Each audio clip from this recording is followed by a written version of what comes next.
I tried to destroy her. I spread rumors. I turned people against her. I told myself she deserved it. What I didn't know, she had already survived something that would have broken most people completely. My name is Sandra. I am 34 years old, and this is the hardest thing I have ever admitted. Helen joined our department 18 months ago. Quiet, focused, excellent at everything she touched. My manager, Robert, noticed immediately. I had been there 7 years. I was supposed to get that promotion. Helen walked in, and within 3 months, everything shifted. I told myself it was competition. It wasn't. It was jealousy, pure and ugly. I started small, a whispered concern here, a quiet rumor there. I told our colleague Diane that Helen had lied on her resume. No proof. I said it anyway. Then I told Robert she had been taking credit for other people's work. Just poison, dressed as concern. Helen started getting cold shoulders. Meetings filled before she was invited. I watched it happen and told myself she had earned it. Then one Thursday, Helen didn't come in. Robert said, "Family emergency," nothing more. She was gone 2 weeks. When she came back, she looked different, lighter, somehow, like someone who had let go of something very heavy. Diane pulled me aside. Her face was serious, in a way I had never seen. She said,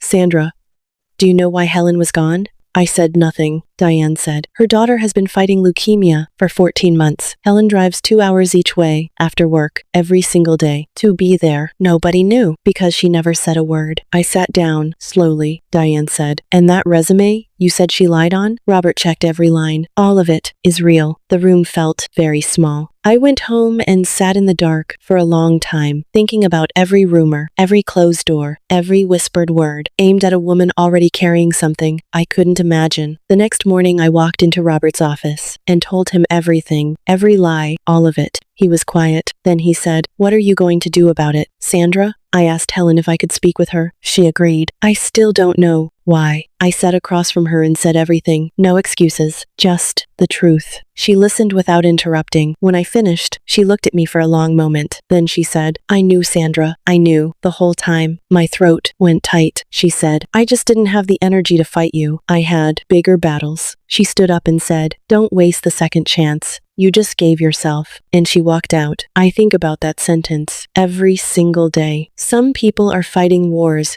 you cannot see, and the ones who seem the most threatening are often just the ones who refuse to fall apart in front of you. Subscribe to Story Nation, because the strongest people are often the quietest ones in the room.